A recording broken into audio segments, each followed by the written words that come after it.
Hi guys, Jim here with another Sudoku video for you all. Today I'm going to be looking at another chess Sudoku in the suite of puzzles put out by the Cracking the Cryptic team. As I've said already, they're a great duo.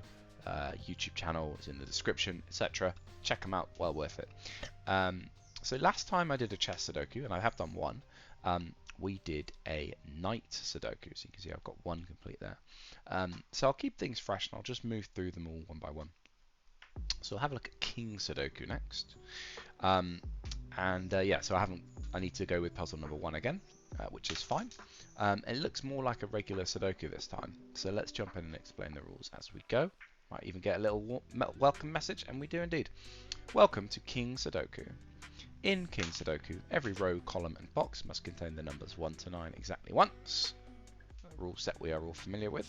In addition, you cannot have the same number twice within a king's move in chess, which is the 8 cells directly surrounding it. Good luck. Thank you very much. So what does that actually mean? It's less powerful than the knight's move. If you remember the knight's move, this 2 would have seen this cell, so that cell couldn't be a 2 because it would be within a knight's move of this 2, for instance. That's very powerful. King's move is less powerful, but you can kind of see it a little bit here, right? So with the edge cases, so this 2 normally would rule out another 2 from this row and column and this box, right? But it actually also rules out a 2 from these cells here as well. So basically every cell in the grid sees its king's move companions, if you like. So while that's not very powerful, so if there's a cell in the middle of a box, it's actually completely useless, because if that cell already sees these cells because it's in their box. So the fact that it also sees them through chess doesn't really matter. Similarly with this 6, well, not similarly, but in this case, yes. So this 6 already rules out a 6 from that because it's in the same row. But it actually also would rule out a 6 from here and here. So yeah, a bit more of a subtle rule. The cells in the corners of their cages are really powerful. So a 9 is ruled out from these 3 cells, in addition to the row and the column, etc. Anyway, so that's the rules. Right, let's see how we get on. They can be really hard. I find chess Sudoku the hardest of the variants that I'm going through at the moment. So we'll see how we get on. But I can start with a 1 pencil mark there. This is only a 1 star, so hoping it's not going to be too bad. There's a 4 and a 6, in fact. So that is a 4-6 pair, as you can see.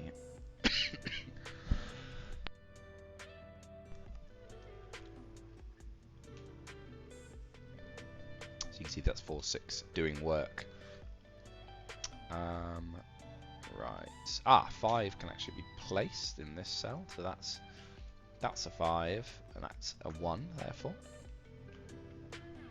There's a 1 somewhere here, and therefore there's a 1 there.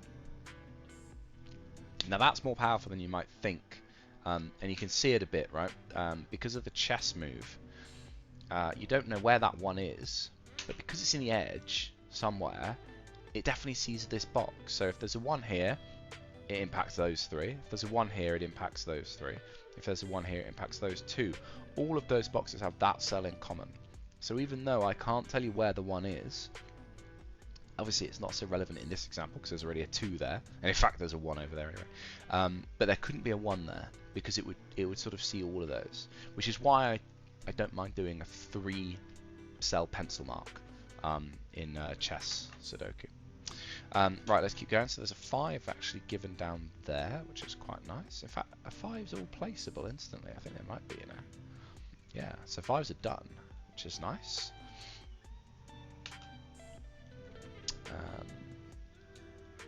About 3's, yes, we can place a 3 there. Now this is the first real king's move constraint usage. So the fact that there's a 3 there means there cannot be a 3 in either of these cells. So where does the 3 go in this box? Well, it must in fact go here. So that gives us pencil marks. Actually, that's quite powerful pencil marks as well, because it combines with that. And obviously this is a virtual 3 in this column, so you know that can't be a 3. to give us pencil marks there for 3s. And similarly, pencil marks here for 3s. And in fact, there's a 3 there already, so fantastic. So that is in fact 3. That all started just because that 3 sees these 2 cells, right? So that's quite interesting. So you can kind of see some of the logic that you have to work through. It's a bit different than a classic Sudoku, right? 3s give that 3 there. This has to be a 3. There's quite a lot of freedom there for 3s. Right, what about 4s? There's pencil marks and 4s. We've already got 4s pencil marked there. Anything else? Nothing obvious. 5s are done. Well, oh, there's only 1 6. In fact, there's these pencil marks that are almost as powerful as the 1 6 that I've got. Okay, what about 7s? So 7 is given in the grid. In fact, that gives us a... What does that give us? That gives us a 1. I'm literally looking right at it as a pencil mark. So sticking with 7s for the moment then. So there's a 7 down there. There is... so again, I can rule out 7s from these 2. So that must be... And then this one rules that out. So there can only be 7s here.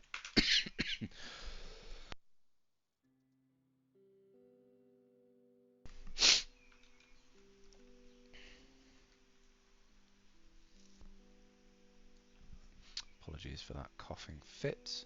7's there.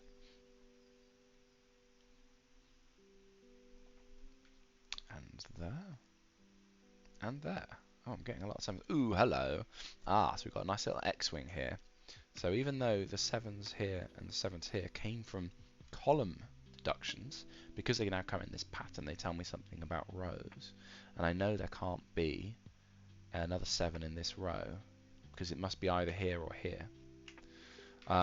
Which nicely rules out the 7 there. So you can kind of see it just by glancing at the fact that this software is very nice and highlights cells for you.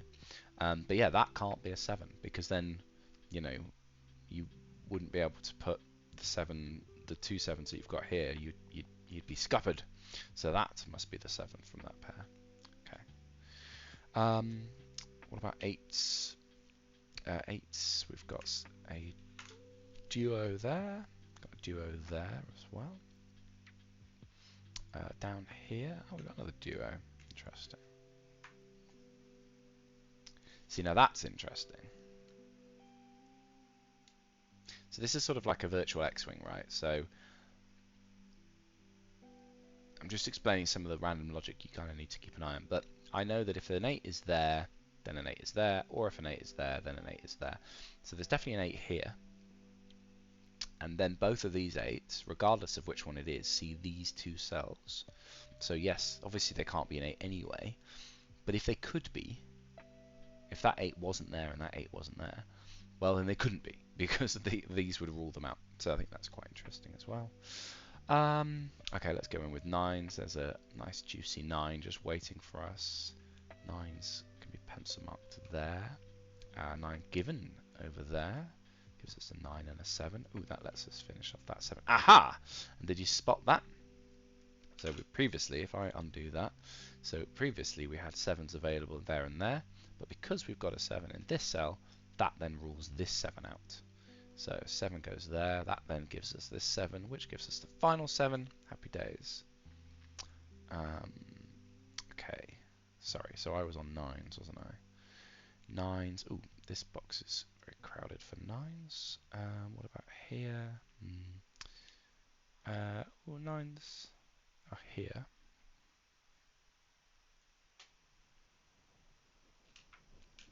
And what are we missing from this box? We are missing a 1, 2, and a 6.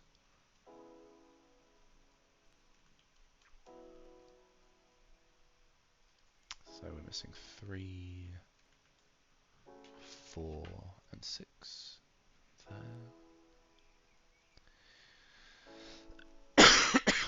Excuse me. This cough is very frustrating. So another use of the chess rule here then. So this 1 rules a 1 out of there. Therefore, in this box, 1s can only go down here. which then combines nicely with the one in here to say that ones can only be in this bit. And in fact, well, I can't quite place it, but I can pencil mark 2 ones in there.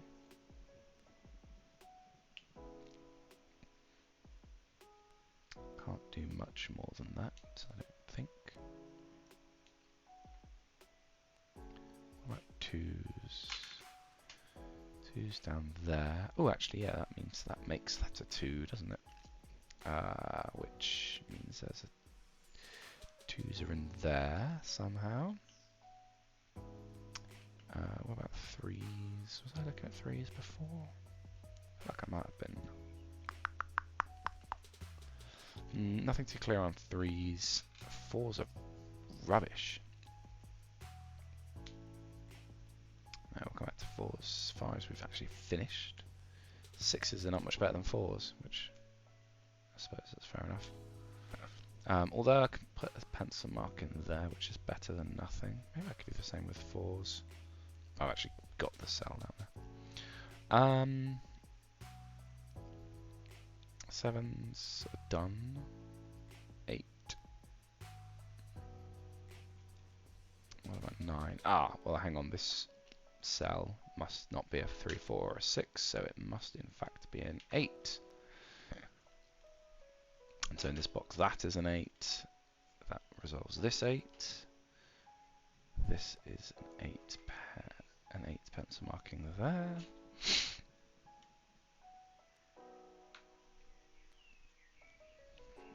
What we're missing from here, we're missing 6 and 4, I think.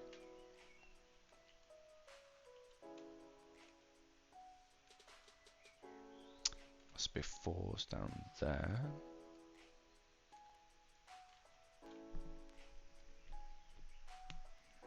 What about this row? What we're missing here? 8, 2 and 9. Ah, 2 and 9 are in this column. So that indeed is an 8. That is a 2-9 pair of all things.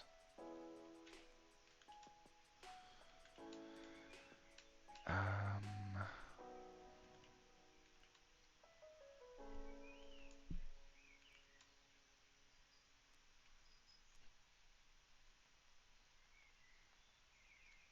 put that 2 back actually, and that 9. Ugh, well, whatever. In fact, is this a triple? Yeah, this is a 2. This is a 2, 3, 9 triple, which means, oh yeah, obviously there's only one. There's one row. There's one number missing from this column, and it is a 4.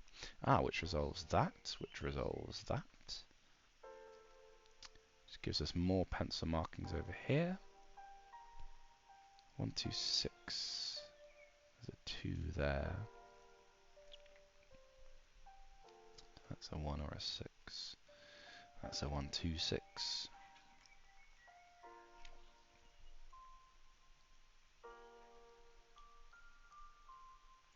It's not quite falling apart, this puzzle, is it? It's still fighting right till the bitter end. Can't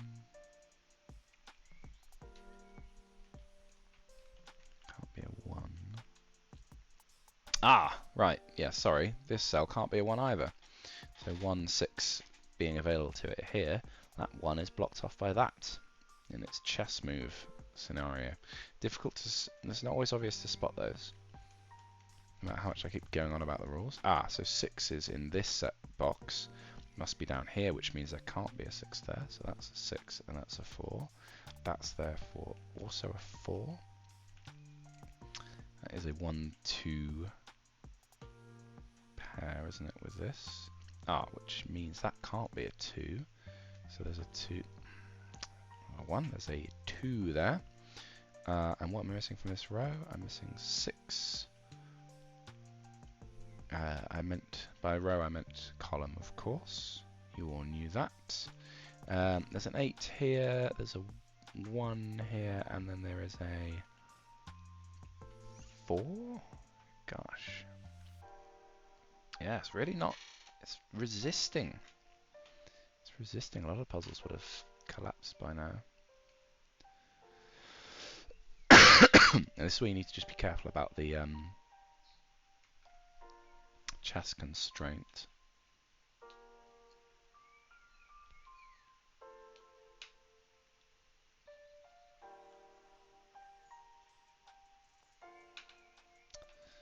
Eight here.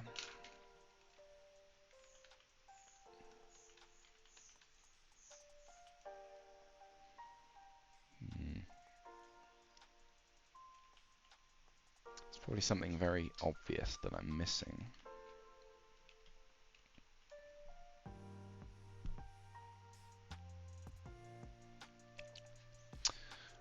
Ones in this column can only go up here. Yeah, really starting to scrape the bottom of the barrel with this, aren't I?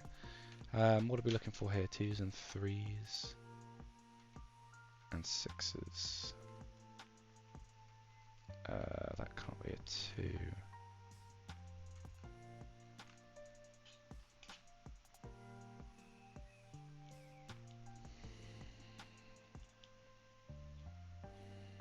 Interesting.